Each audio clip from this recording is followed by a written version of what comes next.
In this video, I'm going to show you how to build a garage in Once Human.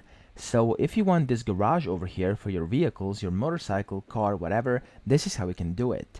Now, the first thing you want to do is press I on your inventory, go inside Memetics and Cradle, press Memetics, and then in here you want to navigate to the very right where it's building, okay?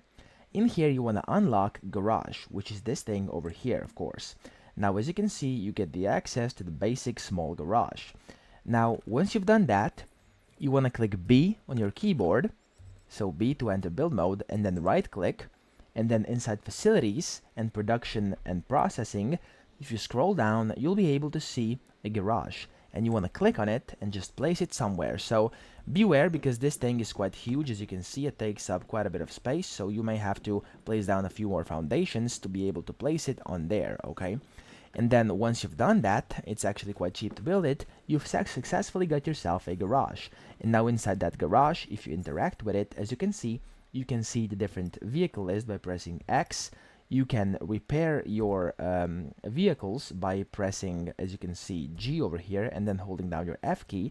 You can also equip some vehicle skins, change vehicle colors, and stuff like that, okay? Now, that's pretty much it. That's how to get a garage and build a garage in Once Human. I hope this video helped you out, and if it did, please subscribe to the channel and help me out as well.